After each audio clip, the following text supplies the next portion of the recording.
All right, welcome everybody. Today we're going to start talking about chapter 4. So this is lesson number 40, which is an introduction to right triangle trigonometry. Now, just so you're aware, all of chapter 4 and 5 is all about trigonometry. From what I've gathered from last year, you guys didn't really see very much trig at either the honors or A level, but hopefully you do remember the basics from your geometry days. There are actually two different ways to think about trigonometry, one from a triangular perspective, which is probably more familiar, which is what we're going to talk about today, and then one from a circular perspective, which probably is new, and we're going to start talking about that after break. So notice that here to get us started, I'm asking you to take the triangle ABC and complete the following.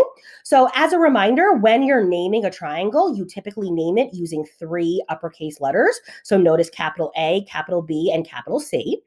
The first thing you usually want to figure out when you have a right triangle is where the right angle is. So of course the right angle is there at C.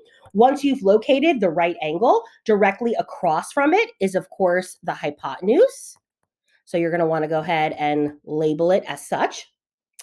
Then once you've located the hypotenuse, there are 2 other sides to the triangle, and hopefully you remember that those are called the legs. Now, in addition to angle C, you have angle A and you have angle B. For the table that we're about to complete, you can only ever find the ratios of angle A and angle B. You can never do it for the right angle because of its relationship to the hypotenuse. So please make sure you know that. You're never going to take the sine, the cosine, or the tangent of 90. You're only ever going to do it of the 2 other angles.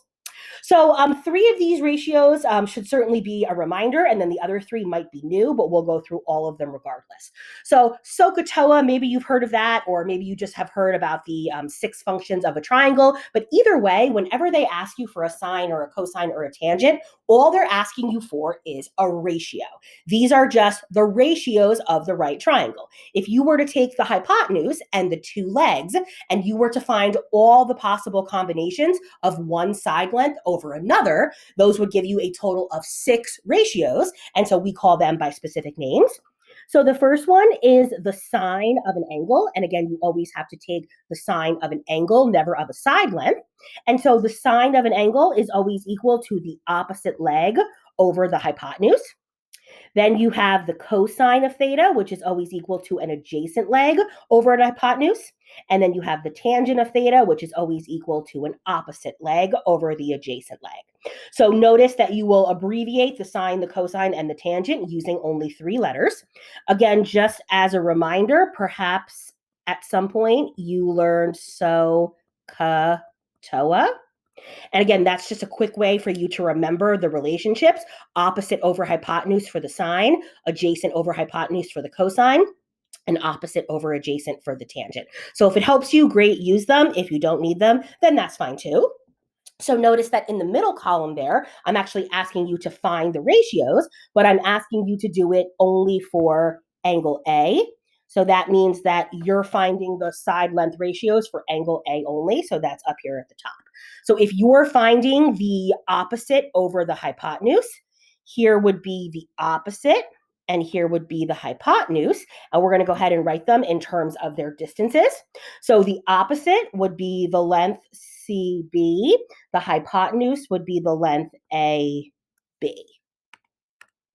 So then let's say we want to do the cosine. So if we're looking to do the cosine, we're going to do the adjacent leg, which is the one that touches, over the hypotenuse.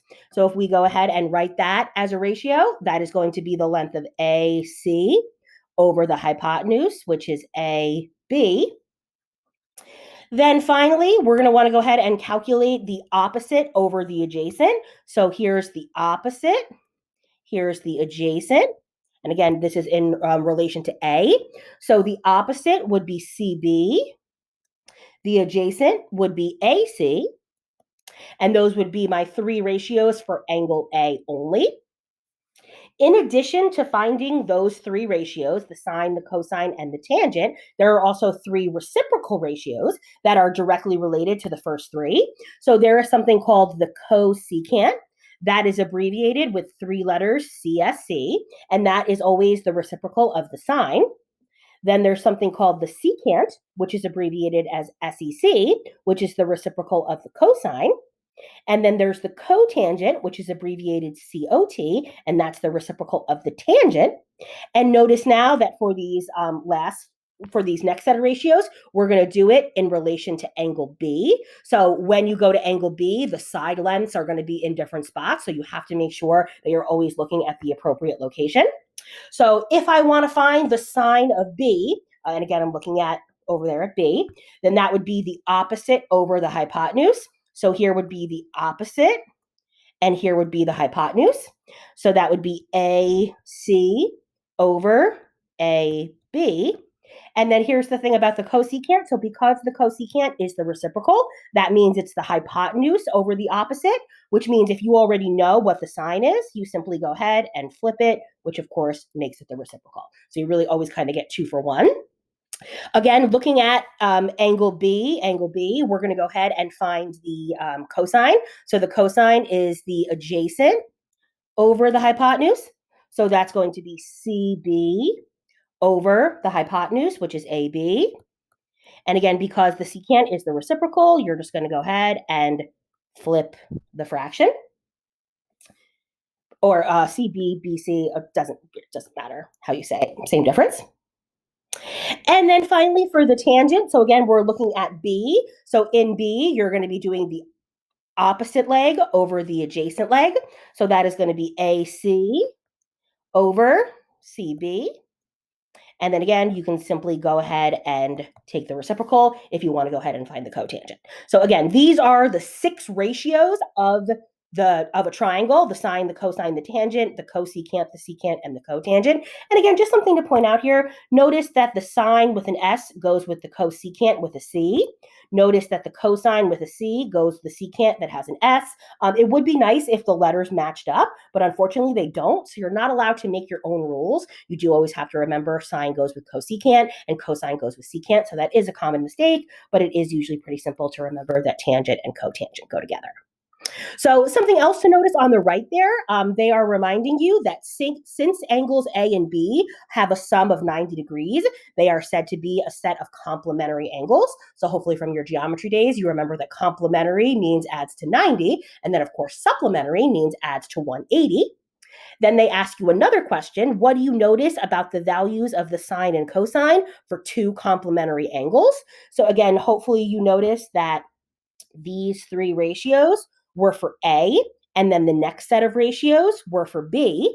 So if you go ahead and look at the sine and cosine here, with the sine and the cosine here, hopefully you would notice that the sine of A is equal to the cosine of B, and the cosine of A is equal to the sine of B. So let's go ahead and write that out. So the sine of A is equal to the cosine of B, where the cosine of A is equal to the sine of B. So that is true whenever you have complementary angles. So you could say that the sine of, I'll just show you an example here. So you would be able to say that the sine of 40 would be equal to the cosine of 50 because of the fact that 40 and 50 are complementary angles. Another thing that's worth pointing out here is that sine and cosine are a pair of what we call cofunctions. There are actually 3 different co-function relationships, which we're going to talk a lot more about as the chapter progresses. But for now, just to hear the word is a good start. So complementary, co-functions, hopefully that kind of makes sense to you. So now that you have kind of defined what all of those ratios are, let's go ahead and use them to do some simple solving. So notice we have a triangle ABC again over there at the right. Notice that in this case, C is again 90 degrees, but angle B is exactly 45 degrees. And you're going to use the trig ratios that we found above to find the missing side lengths. So if they tell you that CB is equal to 5, so I'm going to go ahead and add that 5, you're going to go ahead and find the length of AC. So given the fact that you know 45, given the fact that you know that this side is 5, and given the fact that you're looking for AC, you're going to look at the trig functions above. you pretty much are only going to stick to the sine, the cosine, and the tangent, at least when it comes to calculations. The big three are kind of the important ones. And you're going to try to decide which of the three trig functions connects those three pieces. So hopefully by looking where 45 is, you would agree that this is the opposite and this would be the adjacent, which means that this is a tangent. So normally you would say the tangent of the angle, but because we know the angle is 45, you can say the tangent of 45 is equal to the length of AC over 5. You would then cross multiply. So if you cross multiply, AC is going to be equal to 5 times the tangent of 45. And here's where you're going to use your calculator, but here's where you have to be careful. You may or may not know your calculator has two different ways to find sine, cosine, and tangent, and it all depends on something called the mode. So if you have your calculator handy, you're going to go ahead and turn it on, and then you're going to press the mode key, which is top leftish. The fourth option down, you're going to see an option for radians and degrees. If you've never heard of radians, we're going to talk about them a lot in the next couple of weeks. But for now, because we're using right triangle trig, you want to make sure that you're in degree mode. If you're not in the correct mode, it's going to give you the wrong answer. So you do want to make sure that you are in degree mode and that you stay in degree mode, at least until I tell you otherwise. If you then go ahead and multiply 5 times the tangent of 45, turns out that you actually get that AC is equal to 5. So now I can go ahead and actually add that to my picture. So 5. If AC is equal to 5, find the length of AB. So if I'm trying to find the length of AB, again, I'm now going to consider a different ratio that I could use. So if I want to, again, use the 45, I could now use the fact that I know that this is 5, and I'm trying to now find this length here.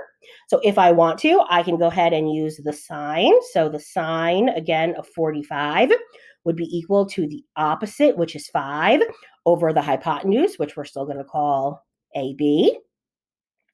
Cross multiply, so AB times the sine of 45 would be equal to 5. In order to get AB by itself, you're going to have to divide by the sine of 45. So 5 divided by the sine of 45. And again, if you're using your calculator in the correct mode, you're going to get that AB is equal to 3 decimal places, 7.071.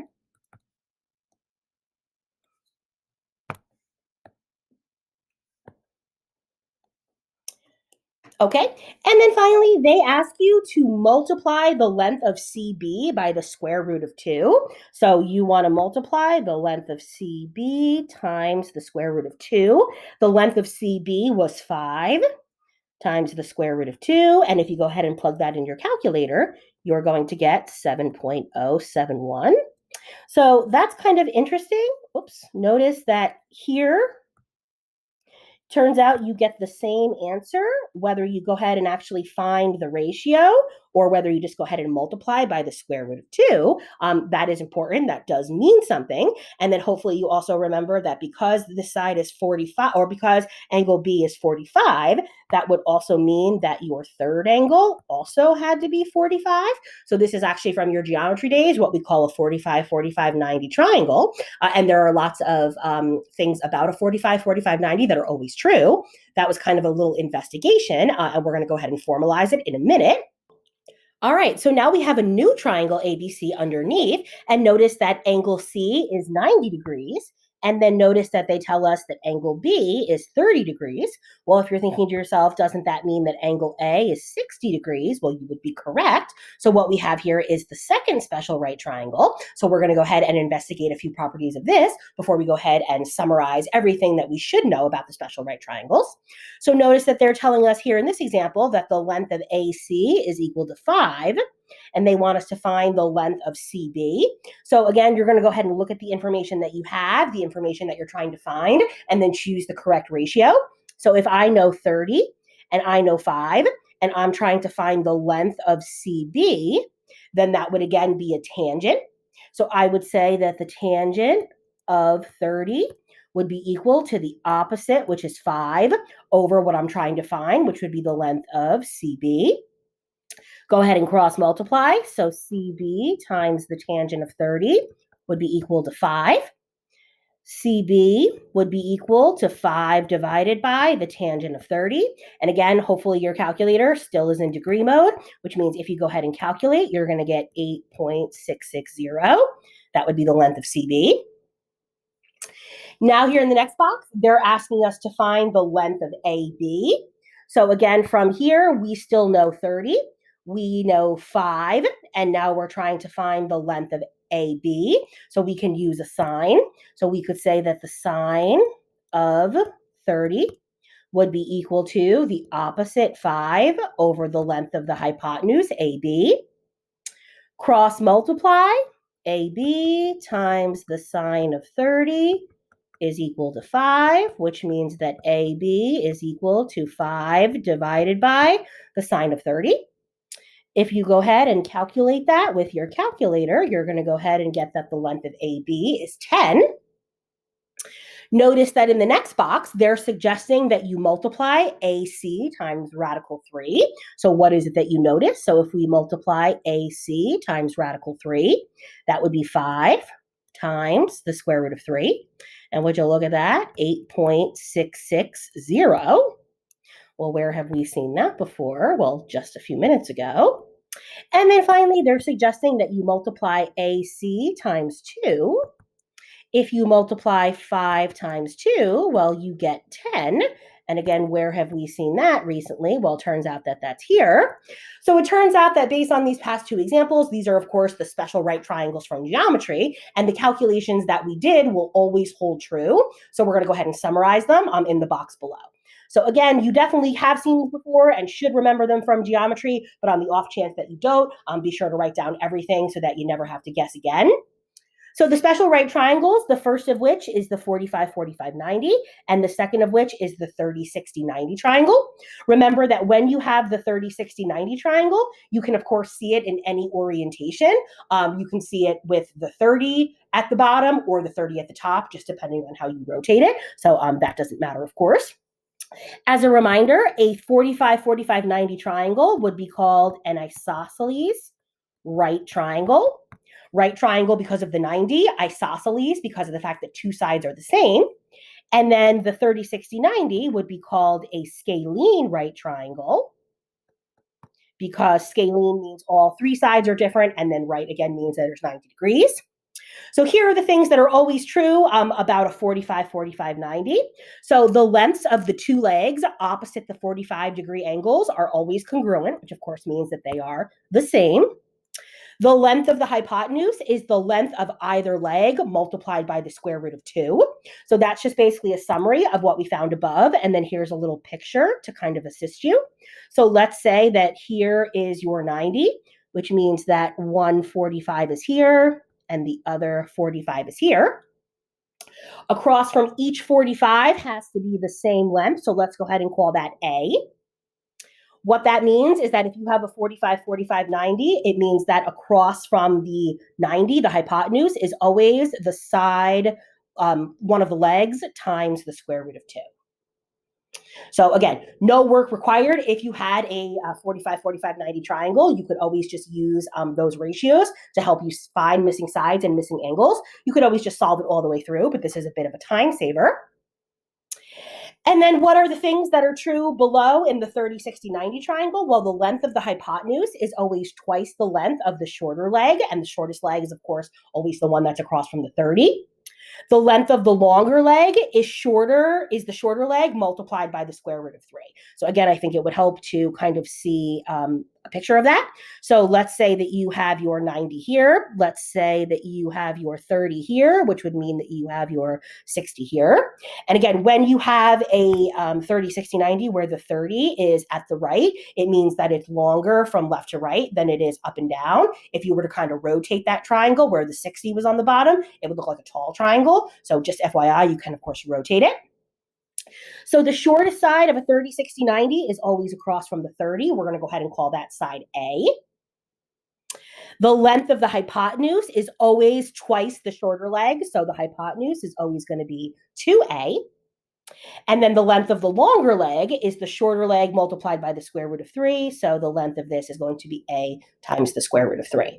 Hopefully, again, you remember the longest side length is always across from the largest angle. The shortest side length is always across from the smallest angle. And then the middle is always across from the middle. That's just kind of a good thing to remember as you go forward. So whenever you come across one of these special right triangles, you can just use these shortcuts as a time saver. If you ever forget them, you can always just solve all the way through. All right, so now that we've reviewed all the details about the special right triangles and about the 6 trig functions in general, the final thing you have to be able to do is you have to do what's called solving a right triangle. So solving a triangle means you have to find all the missing sides and all the missing angles. When it says use trig ratios to solve, what that means is don't use the Pythagorean theorem. Technically, because it's a right triangle, the Pythagorean theorem is true, but because of rounding purposes, they want you to always use the trig ratios so that you never wind up with an incorrect answer. Remember, every time you round, even if you're rounding to 3 decimal places, you're technically getting farther and farther away from the correct answer. So to kind of eliminate that, just always use a trig function and then you'll be fine. So here, I'm going to start showing you just a slightly easier notation. So far, we've used side length notation where we would say AB or BC. We're going to go ahead and try to make it a little bit cleaner. So the way that you name a triangle is by using 3 uppercase letters. And again, that stands for triangle ABC. Anytime you see an uppercase letter, that denotes the measure of an angle. If you were talking about a side length, you're going to use a lowercase letter, and it's always going to be directly across from the corresponding angle. So what I mean by that is if you have angle A across from that, you're going to call that side A. If you have angle B, you're going to call that little b. And then across from side C, you're going to call that little c. So again, uppercase letters from this point forward will denote angle measurements, and lowercase letters will denote side lengths. And I just think it's a little bit easier not to have so many variables going on. So then because of the fact that they're telling you that AC is equal to 11, they're really telling you what B is. And then because of the fact they're telling you that CB is equal to 16, they're actually telling you what A is equal to. And then, of course, you would have that 90 degrees. So anything that I'm highlighting here in purple, those are the 3 things that you already know. And again, if we want to just write that in, angle C is 90 degrees. So you have to be given 3 things on the original triangle in order to solve for the remaining 3. Again, don't use the Pythagorean theorem for C. We're going to use a trig function, but we'll get back to that. It doesn't really matter the order in which you solve for things. So let's go ahead and start by finding, let's say, B.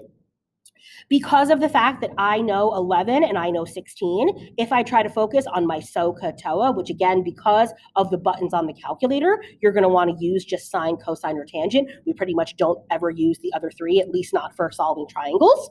So if I'm trying to solve B, because of where the 11 is and because of where the 16 is, that's going to tell me that I can use the tangent.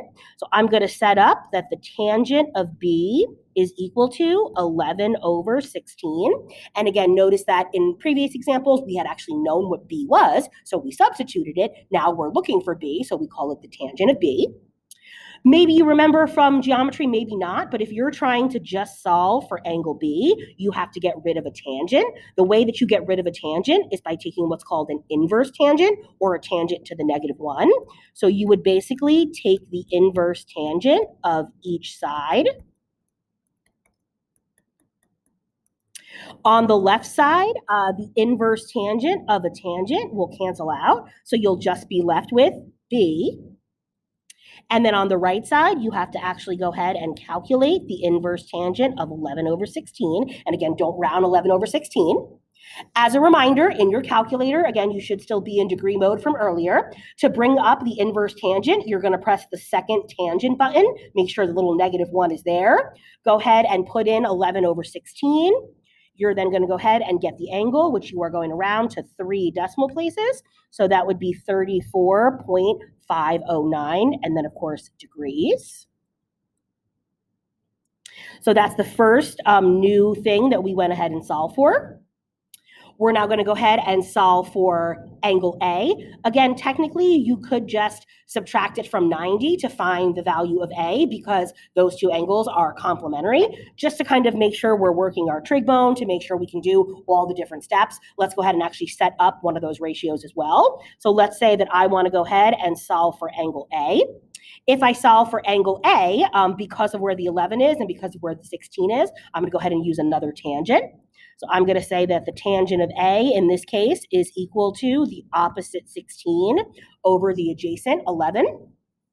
Again, the way that you get rid of a tangent is by taking an inverse tangent. So if you take an inverse tangent of both sides, you can say that A is equal to the inverse tangent of 16 over 11.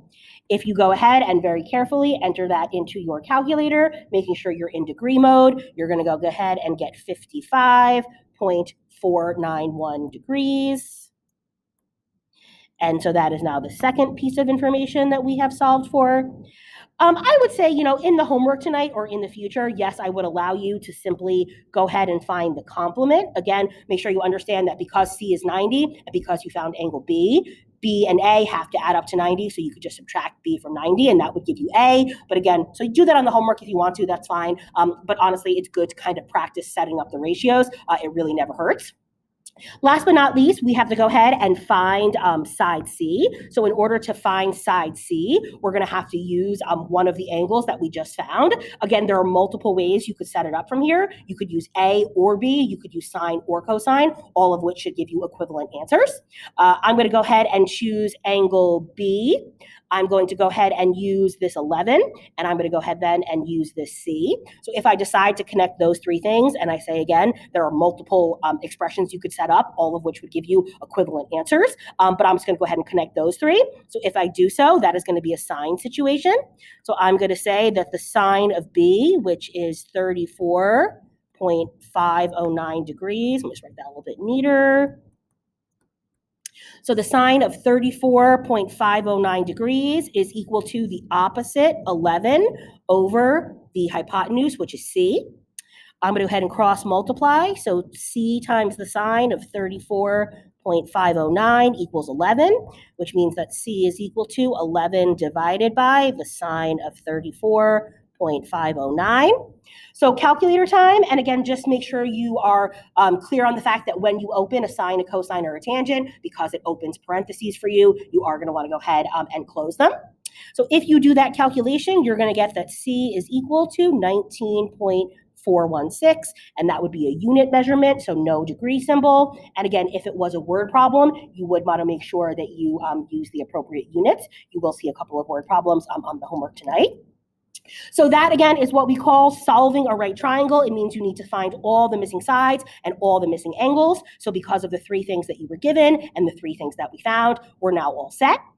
Let's go ahead and try the last one. And again, if you're feeling like you really understand what's going on, then you could maybe even pause the video, try it on your own, and then go back and check.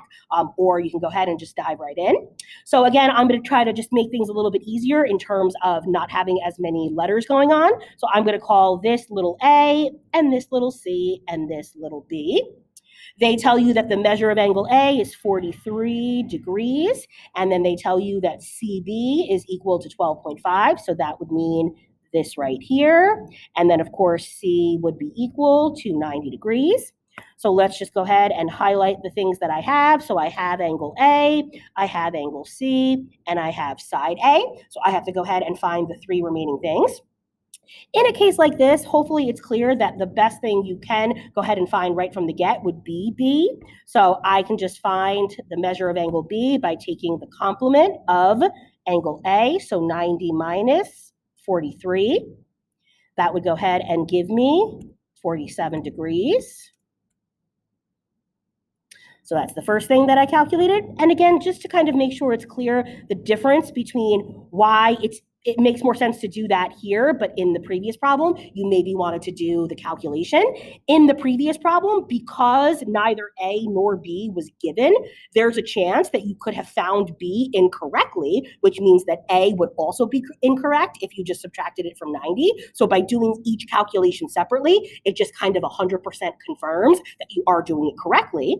Where in this case here, because they give you 43, there's no question, and finding the complement really makes the most sense. Again, I would probably allow you to kind of take that easy step regardless, but just kind of important that you know the difference. So now from here, I have to go ahead and find B and C.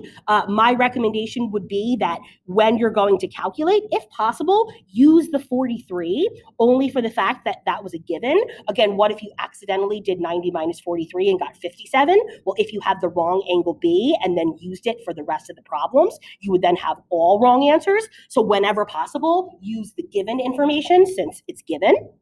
So from here, I'm going to go ahead and find side B. So if I'm going to use 43 and I'm going to use 12.5 and I'm going to use B, that's going to be a tangent. So the tangent of 43 would be equal to the opposite 12.5 over the adjacent, which is B.